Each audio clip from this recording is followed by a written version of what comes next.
Ready everyone? तो ये रहा पहला क्लोज टेस्ट। तो टोटल ऑफ 6 वर्ड्स हैं जिनको शफल करके दिया हुआ है। आपको बताना है कौन सा वर्ड कहाँ पर आएगा। तो सबसे पहला स्टेप किसी भी क्लोज टेस्ट का, आपको कोई भी क्लोज टेस्ट दिया जाए, सबसे पहला कदम क्या होता है, ऊपर-ऊपर से पढ़ के ये समझना कि टॉपिक क्या है और टोन कैसी है। तो क्या मुझे 30 सेकंड्स में आप लोग इसको ऊपर-ऊपर से पढ़ के बता सकते हो कि टॉपिक क्या है और टोन क्या है? मैं वेबसाइट पे चल रहा है। बहुत अच्छा वेबसाइट पे चल रहा है, दैट्स वेरी गुड। अब यहाँ पे फोकस करते हैं। हाँ, मुझे टोन और टॉपिक बता दो 30 सेकंड्स के अंदर कि क्या टॉपिक है और क्या टोन है एवरीवन। सभी लोग बताएंगे मुझे टोन और टॉपिक। सिर्फ ऊपर-ऊपर से देखेंगे, नजरें घुमाएंगे, टॉपिक आइडेंटिफाई करेंगे और टोन। कैसे? ऊपर-ऊपर से देख के नजरें घुमाई, मैथमेटिक्स सब्जेक्ट की तरह कम लगता है, कुछ लगता है। स्कूल में मैथ्स होती है, एंजाइटी होती है, फियर होता है, इसको न्यूमेरोफोबिया भी कहते हैं, अरिथमोफोबिया भी कहते हैं। बहुत सारे बच्चों को ऐसा लगता है कि वो मैथ्स नहीं कर सकते। ये फियर आता कहाँ से है, इसके लिए हमने टीचर से बात करी। तो बेंजामिन ओलेन एक एजुकेटर हैं जिन्होंने मैथ्स से करियर बनाया। वो कहते हैं कि वो लवर ऑफ मैथ है और ये कॉन्ट्रडिक्शन में उनकी स्ट्रेंथ है। उन्होंने कॉम्प्लेक्स आइडियाज को ब्रेक किया, वो बेस्ट सेलिंग ऑथर हैं। तो बेसिकली टॉपिक है मैथ्स और टोन थोड़ी सी नेगेटिव है, हल्की सी नेगेटिव है कि लोगों को मैथ्स का डर होता है। तो बस हमें इतना समझना था ऊपर-ऊपर से पढ़ के। अब बात आती है वोकैब्युलरी इंप्रूव करने की। तो एक-एक करके हम क्वेश्चंस बनाएंगे और वोकैब्युलरी को इंप्रूव करेंगे। सबसे पहले मैं आपको इन सारे वर्ड्स का मीनिंग बता दूँ, फिर आप मुझे आंसर बताओगे। फीडबैक सभी को पता है। मैं अपनी क्लासेस के बाद में आप सभी से फीडबैक मांगती हूँ। तो फीडबैक का मतलब क्या हो गया कि आप मुझे इन्फॉर्मेशन दे रहे हो, रिस्पॉन्स दे रहे हो कि मेरा पढ़ाने का तरीका कैसा था, पढ़ाई कैसी थी। इन्फ्रेंस में क्या होता है, आपने पैसेज को पढ़ा, अपनी अंडरस्टैंडिंग लगाई और आपको जो समझ में आया वो क्या हो गया, आपका इन्फ्रेंस हो। ओपिनियन, आपका नजरिया क्या है, आपका ओपिनियन क्या है, मतलब आप कैसे उस बात को समझ पा रहे हो। और कौन सा वर्ड है, वर्डिक्ट। वर्डिक्ट मींस जजमेंट, कि किसी ने एक तरीके से क्या दे दिया, जजमेंट दे दिया है। लेबल, किसी ने एक बात उसको लेबल कर दिया। लेबल का मतलब क्या है, एक तरीके से अपनी बात कह दिया। यही वर्ड्स है और कोई वर्ड तो है नहीं। हमको ये आइडेंटिफाई करना है कि यहाँ पे अभी थोड़ा डिफिकल्ट है, तो ईजी नहीं है। हमको ये बताना है यहाँ पे क्या आएगा। तो इसके लिए लाइन पढ़ते हैं। बहुत सारे बच्चों के लिए मैथमेटिक्स एक सब्जेक्ट कम है या ज्यादा है। या तो लोग बोलेंगे आप अच्छे हो या फिर आप बोलेंगे आप अच्छे नहीं हो। तो लोग अपना जजमेंट दे रहे हैं। तो मैथमेटिक्स में लोग अपना क्या कर रहे हैं, जजमेंट दे रहे हैं। या तो आप अच्छे हो या आप अच्छे नहीं हो। तो जजमेंट तो आएगा ही आएगा। तो इसमें जजमेंट नहीं था। चलो अब यहाँ देखते हैं। जजमेंट था, जजमेंट था, जजमेंट था। या मैं कह सकती हूँ ओपिनियन भी सही है। लोग अपना ओपिनियन दे रहे हैं। ठीक है, इसमें बॉडी जजमेंट दोनों थे। ठीक है, इन्फ्लुएंस को नहीं कह सकते ना। इन्फ्लुएंस का मीनिंग होता है आपने कोई चीज पढ़ी, अपनी अंडरस्टैंडिंग लगाई, फिर जो आपको पता चला वो इन्फ्लुएंस है। तो इन्फ्लुएंस को नहीं कह सकते। ये है। चलो, ओपिनियन कह सकते हैं, वो लोग अपना ओपिनियन दे रहे हैं। फीडबैक कह सकते हैं, लोग अपना फीडबैक दे रहे हैं। फीडबैक का मतलब होता है कि मैं आपको कुछ बता रही हूँ जिससे कि आप इंप्रूव हो जाओ। इंप्रूवमेंट के लिए बताए देने वाला या बताने वाला सजेशन को आप फीडबैक कहते हैं। यहाँ पे फीडबैक दिया जा रहा है कि आप में ये खराब है, ये अच्छा है, ये अच्छा है, ये खराब है, ये अच्छा है, ये खराब है, तो उसको और नहीं। लेबल्स हैं, या तो अच्छे हो या अच्छे नहीं हो। तो फीडबैक नहीं है। फीडबैक होता तो अच्छे हो तो अच्छे क्यों हो, इस चीज को और बढ़ा के करो और अच्छे से करो। नेगेटिव दे रहे हो तो ये कमी है, इस कमी को ठीक करो, इस कमी को ठीक करोगे तो अच्छा हो जाएगा, वो फीडबैक होता है। तो इसमें फीडबैक वर्ड ने गड़बड़ कर दी। हाँ, लेबल करें। लेबल मींस एक मार्किंग दे दी है कि अच्छी वाली मार्किंग दे दी, खराब वाली मार्किंग दे दी है, या तो अच्छे हो या खराब हो। तो आंसर क्या हो गया, आंसर इज एक टैग दे दिया है आपको। लेबल से अच्छा क्या कह सकते हैं, एक टैग दे दिया है कि या तो आप अच्छे हो या आप अच्छे नहीं। पहले बताओ पैटर्न समझ में आया कि क्लोज टेस्ट का क्या पैटर्न है। तो बेसिकली हमको पहले तो एक इंपॉर्टेंट वर्ड लगाना है जो होगा ही होगा, उसके बेसिस पे एलिमिनेट करना है, फिर बाकी ऑप्शंस देखने हैं कौन-कौन सा जो गड़बड़ कर रहा है उसको हटा देना है। एक बार दोबारा समझाओ। वर्ड का मीनिंग होता है जजमेंट। दोबारा समझते हैं। थोड़ा सा डिफरेंट पैटर्न है, डिफिकल्ट पैटर्न है। बहुत सारे बच्चों के लिए मैथमेटिक्स सब्जेक्ट नहीं है, एक तरीके का लोगों का जजमेंट है। या तो लोग जजमेंट देंगे आप अच्छे हो या फिर लोग जजमेंट देंगे आप खराब हो। मतलब लोग आपको एक जजमेंट दे रहे हैं कि तुम अच्छे हो या तुम खराब हो। तो जजमेंट और वर्डिक्ट का मीनिंग दोनों का सेम होता है। तो इसमें जजमेंट था, इसमें वर्डिक्ट था, इसमें वर्डिक्ट और जजमेंट दोनों थे। इन्फ्लुएंस नहीं हो सकता, सभी को क्लियर था। इन्फ्लुएंस का मीनिंग होता है पैसेज पढ़ने के बाद आपकी जो अंडरस्टैंडिंग थी। इन्फ्लुएंस का मीनिंग होता है पैसेज पढ़ने के बाद आपकी जो अंडरस्टैंडिंग। ओपिनियन हो सकता है, लोग अपना ओपिनियन दे रहे हैं कि आप अच्छे हो या आप खराब हो। फीडबैक नहीं हो सकता। फीडबैक में सजेशन दिया जाता है कि आप अपने आप को ऐसे इंप्रूव कर सकते हो। फीडबैक में क्या आ जाता है, सजेशन आ जाता है, जबकि इसमें कोई सजेशन नहीं है। इसमें सिर्फ एक टैग दे दिया आपको कि आप अच्छे हो या खराब हो, कोई सजेशन नहीं है, तो फीडबैक भी नहीं हो सकता। लेबल हो सकता है। लेबल का मतलब आपको एक टैग दे दिया, एक मार्किंग दे दी कि आप अच्छे हो या खराब हो। तो answer is what, answer is clear सभी को। कोई दिक्कत हो तो प्लीज पूछते हुए चलना।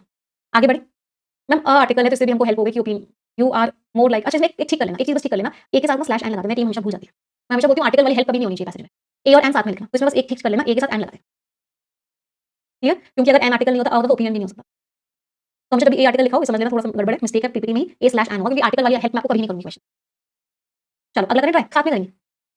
There is no dash from maths in school. School से ना मैथ से बच नहीं सकते। स्कूल में आपको मैथ पढ़नी ही पढ़नी पड़ेगी, आप बच नहीं सकते मैथ से। तो यहाँ पे वर्ड कैसा आएगा, बचने वाला, कि आप बच नहीं सकते मैथ से स्कूल में। पार्ट ऑफ स्पीच क्या आएगा, नाउन आएगा। कैसे पता चला मुझे नाउन आएगा, देयर इज व्हाट, क्या नहीं है मैथ से, बचना नहीं है मैथ से। तो क्या का जो शब्द आंसर देता है वो नाउन होता है। चलो एग्रेस का मतलब तो एग्जिट होता है।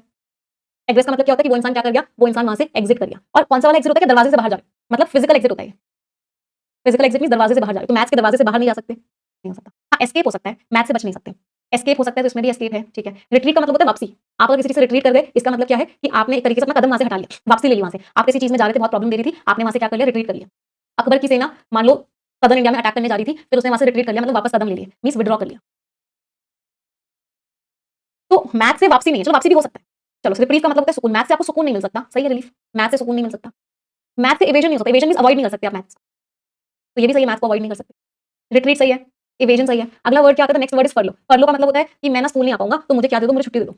उसको क्या बोलते हैं, फरलो। फरलो का मतलब क्या है कि आप अपने काम से लीव मांग रहे हो, लीव फ्रॉम वर्क। मेरी ना तबीयत खराब है, मुझे क्या कर दो, छुट्टी दे दो। तो ये क्या होती है, लीव होती है फ्रॉम वर्क। या फिर क्या होता है, आप छुट्टी नहीं मांग रहे, अगर आपका जो एम्प्लॉयर है वो कह रहा है काम नहीं है, तो तुम ना काम करने मत आओ, मतलब आपको वो सस्पेंड कर रहा है, सस्पेंशन हो रहा है आपका, और वो पेमेंट पेड नहीं है, अनपेड है। उसको बोलते हैं फरलो। मीन्स आपको काम पे नहीं आना है क्योंकि काम नहीं है, आपको पेमेंट भी नहीं है।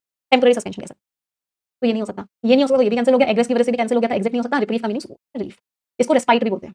सुकून, थोड़े दिन की छुट्टी, राइट। समझ आ रहा है सभी को? तो मैथ से बच नहीं सकते आप स्कूल में। चलो अगला खुद से ट्राई करोगे? चलो राइट आउट एवरीवन, सभी लोग ट्राई करेंगे।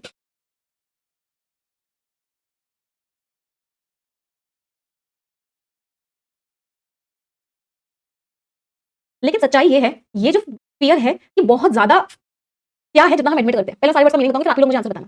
राइफ का मीनिंग होता है कॉमन, फैला हुआ। प्रिवेलेंट का मीनिंग भी कॉमन होता है, फैला हुआ।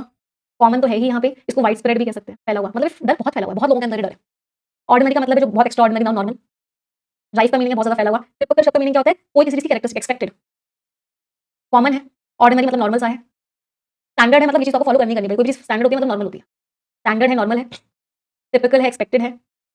प्रिवेलेंट है, फैला हुआ है, कॉमन है। बताओ अब आपको बताना है कि यहाँ पे कौन सा वर्ड आएगा। ये जो डर है ये बहुत ज्यादा फैला हुआ है, जितना हम मान रहे हैं उससे कई ज्यादा फैला हुआ है। जनरेशन ऑफ स्टूडेंट्स, एक के बाद एक पीढ़ी स्टूडेंट्स की इस बात को विश्वास करते हुए बड़ी हुई है कि वो मैथ्स के लोग नहीं है। तो ये डर नॉर्मल सा है या बहुत ज्यादा फैला हुआ है? सबसे पहले तो नॉर्मल वाले वर्ड को एलिमिनेट करो। नॉर्मल नहीं है ये डर भाई, ये डर नॉर्मल नहीं है, ये डर नॉर्मल नहीं है। ये डर बहुत ज्यादा है, बहुत ज्यादा फैला हुआ है, बहुत कॉमन है लोगों के अंदर। पीढ़ी पे पीढ़ी स्टूडेंट्स इस बात को विश्वास कर रही है। That is what I am very happy, बहुत सारे बच्चों का आंसर सही निकला, मतलब पैटर्न समझ में आया आपको। चलो अगला क्वेश्चन खुद से ट्राई करो एक बार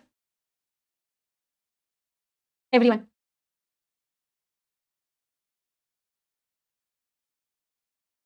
बेटा स्टैंडर्ड का मतलब होता है कि ये तो स्टैंडर्ड है, ये तो आपको फॉलो करना ही करना पड़ेगा। ऑर्डिनरी मींस नॉर्मल सा है।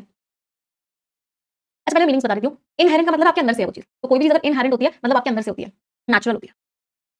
आप जब से पैदा हुए हो तब से है वो चीज, आपको लगता है कि वो सही है। इंट्यूटिव होता है, आपके अंदर से फीलिंग आ रही है। तो कोई चीज आपके अंदर से, यार मेरा इंट्यूशन कह रहा है, तो कोई चीज आपका इंट्यूशन कह रहा होता है मतलब वो चीज इंट्यूटिव होती है, मतलब कमिंग फ्रॉम इनसाइड। कोई चीज आपके अंदर से फीलिंग आ रही है, फीलिंग जो आपके अंदर से आ रही है उस फीलिंग को हम क्या बोलते हैं? इंट्यूटिव। इंट्रिंसिक का मतलब भी होता है जरूरी पार्ट है वो आपका, एसेंशियल पार्ट है, या फिर इसको नेचुरल के लिए यूज कर लेते हैं, अंदर से है मतलब नेचुरल। प्रीमोडियल में एक रूट वर्ड आ गया प्राय, या प्री, या प्रो, इन या फिर एंटी, या फिर फोर। इन शब्दों का मीनिंग होता है बिफोर। तो वो चीज जो दुनिया जब बनी थी ना तब से चल रही है, उसको बोलते हैं प्रीमोडियल, मतलब एग्जिस्टिंग फ्रॉम बिगिनिंग। जब दुनिया बनी थी तब से है वो चीज। इनेट का मतलब होता है आपके अंदर से है, नेचुरल। इंट्यूटिव का हमने मन कर लिया। इनबॉर्न का मतलब भी होता है आपके अंदर से ही है, नेचुरल है। इंट्रिंसिक का मतलब भी नेचुरल होता है। प्राइमोडियल का मतलब होता है शुरुआत से है दुनिया के। इनेट का मतलब नेचुरल। इनबॉर्न का मतलब भी नेचुरल। इनहेरेंट का मतलब आपके अंदर से ही है, नेचुरल। आंसर बताएंगे? तो एक्सपर्ट्स कहते हैं नो, मैथ एबिलिटी कोई आपका नेचुरल टैलेंट नहीं है कि आपके जन्म से ही आपके साथ आपके अंदर से ही हो, कि कुछ ही लोग मैथ कर सकें। किस किसकी वजह से गलत हुआ? इसमें गलत हुआ इंट्यूटिव की वजह से, इसमें गलत हुआ प्राइमोडियल की वजह से, इसमें गलत हुआ प्राइमोडियल की, इन तीनों की वजह से गलत हो गया। इनसाइड से नहीं, आपका बचपन का ही टैलेंट है, मतलब नेचुरल टैलेंट नहीं होता है मैथ का, बनाते हो उस टैलेंट को। आपके एक्सपीरियंस से, आपके टीचिंग से, आपके माइंडसेट से शेप होता है, मतलब नेचुरल नहीं है। तो यहाँ पे जो वर्ड आएगा वो नेचुरल आएगा, समझ रहे हो? आपके एक्सपीरियंस से बनता है मैथ का टैलेंट, आपकी टीचिंग से बनता है, आपके माइंडसेट से बनता है, मतलब नेचुरल टैलेंट नहीं है। तो it isn't an natural. A slash N कर लेना पहले से, है ना? ये सारे में कर लेना जहाँ पे भी आर्टिकल हो। प्राइमोडियल शब्द का मतलब होता है बेटा वो चीज जो दुनिया जब बन रही थी तब से है, उसको बोलते हैं primordial. Existing from the beginning, कोई चीज अगर बिगनिंग से चली आ रही है दैट मींस वो प्राइमोडियल है। कोई परेशानी? अगला ट्राई करेंगे। दुनिया जब से बनी, कह रहे हैं ये चीज आपका नेचुरल टैलेंट नहीं है, मतलब आपके ऐसा टैलेंट नहीं है जो आपने अपने बर्थ से लिया। तो what do the people who, वो लोग जो मैथ से प्यार करते हैं, वो इस फियर के बारे में क्या बोलेंगे? तो यहाँ पे कुछ प्यार करना, रिस्पेक्ट करना, पूजा करना, कोई ऐसा वर्ड आएगा। एंजॉय करना, मतलब पॉजिटिव वर्ड आना चाहिए मैथ के बारे में। अभी थोड़ा सा डिफिकल्ट है, ये थोड़ा सा डिफिकल्ट है, कोशिश करिए क्या पता कर ले। तो वो लोग जो मैथ को लेके क्या करते हैं? वर्शिप करते हैं, पूजा करते हैं मैथ्स की। मैथ्स की पूजा थोड़ा सा बहुत ज्यादा एक्सट्रीम वर्ड हो गया ना। वेनरेट करते हैं मैथ्स को, रिस्पेक्ट करते हैं। तो रिस्पेक्ट, रेलिश करते हैं, एंजॉय करते हैं मैथ्स को। वर्शिप का मतलब है मैथ्स की पूजा करते हैं। रिवियर का मतलब होता है रिस्पेक्ट करते हैं। रेलिश का मतलब होता है एंजॉय करते हैं। और लव का मतलब होता है प्यार करते हैं। वेनरेट का मतलब होता है रिस्पेक्ट करते हैं। रिवियर का मतलब रिस्पेक्ट करते हैं। वो बड़े नेगेटिव वर्ड होता है। इसका मतलब होता है डिजायर करना, लालची हो। यार उसके पास गाड़ी है, मेरे पास भी गाड़ी होनी चाहिए, तो मैं गाड़ी को क्या कर रही हूँ? कोविड कर रही हूँ। यार मेरे पास भी गाड़ी होनी चाहिए, तो ये वेरी नेगेटिव वर्ड, ये नहीं हो सकता। लव, कोविड फिर से लालच हो गया, लालच है मैथ्स का, मैथ्स का लालच है। वर्शिप, वर्शिप कुछ हद तक सही है, बट वर्शिप ना बहुत ज्यादा वैसा वर्ड हो गया। हम यहाँ पे ना पूजा करने की बात नहीं कर रहे हैं, हम यहाँ पे बात करें कि मैथ्स से आपको प्यार है, मैथ्स करने में आपको मजा आता है, मैथ्स को आप रिस्पेक्ट करते हो। रिस्पेक्ट और पूजा में अगर कंपेयर करूँ तो रिस्पेक्ट वर्ड थोड़ा सा कम एक्सट्रीम है जितना वर्शिप है। तो वर्शिप और रिवियर में, वर्शिप और रिवियर में मुझे एक को सिलेक्ट करना होगा, मैं रिवियर सिलेक्ट करूंगी ना कि वर्शिप। इस वजह से वर्शिप थोड़ा सा गलत है। अगर बी ऑप्शन नहीं होता तो ए ऑप्शन मार्क करते। अगर बी ऑप्शन नहीं होता तो we would have marked A option, क्योंकि वर्शिप और रिवियर लगभग मीनिंग सेम हो गया, बट ये बहुत ज्यादा एक्सट्रीम वे में चला गया, पूजा करना और रिस्पेक्ट करना। तो आंसर इज व्हाट? वर्ड्स के मीनिंग समझ में आ रहे हैं? याद हो रहे हैं? समझ में क्या आ रहे होंगे? वर्ड्स के मीनिंग समझने का पूछा था, बस रिमेंबर करने का होता है। तो अगर मैं आपसे पूछूं अच्छा मुझे रिवियर और वेनरेट का एक फ्रेजल वर्ब बता दो, आप इसको रिस्पेक्ट करते हो तो क्या फ्रेजल वर्ब यूज करते हैं? Look up to. Look up to का मतलब क्या होता है? रिस्पेक्ट।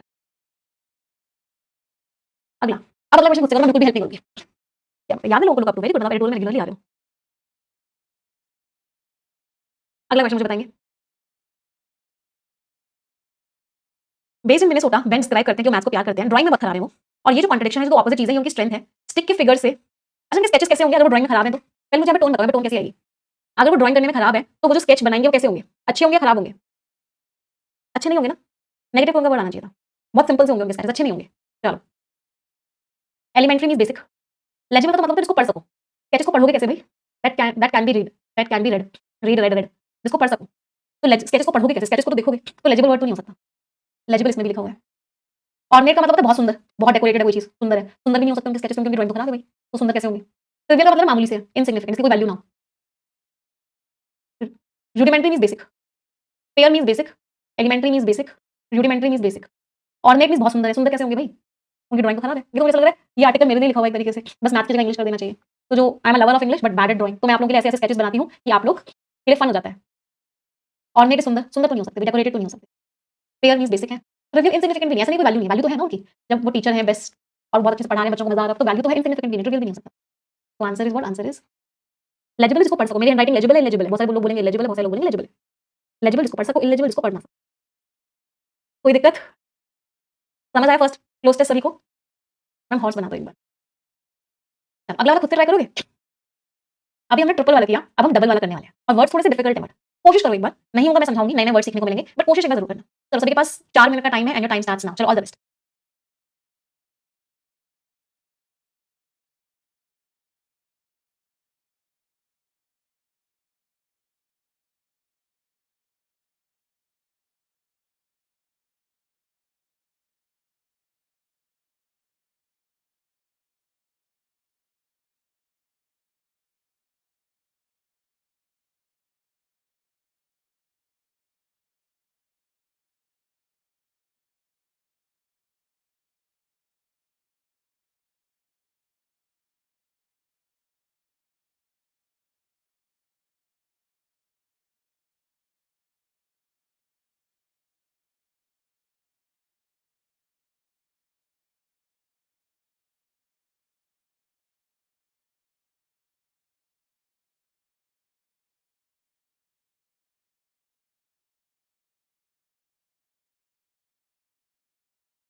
चलिए, खूब सारी वोकैबुलरी सीखते हैं। सबसे पहले हमने क्या किया, ऊपर ऊपर से पढ़ा।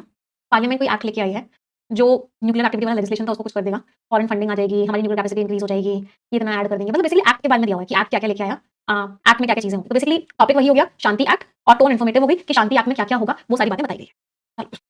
अब हम क्या करेंगे, क्वेश्चन पे आते हैं। फर्स्ट क्वेश्चन, पार्लियामेंट जो है एक एक्ट लेके आई है जो क्या करेगा, पिछले वाले को हटा देगा ना। अगर कोई नया एक्ट आया है तो पिछले वाले एक्ट को क्या करेगा वो? अब मुझे आंसर बताना है इसके बाद। कोई नया एक्ट आया है तो पिछले वाले एक्ट को क्या करेगा, हटाएगा। जो पुराना वाला लॉ था उसको क्या करेगा, नया वाला लॉ हटा देगा। कोई नई चीज आई है तो पुरानी वाली को, पुरानी वाली प्रीवियस वाली हट जाएगी। तो यहाँ पे जो वर्ड है वो हटने वाला आएगा। कौन सा वर्ड है इसका मतलब हटना?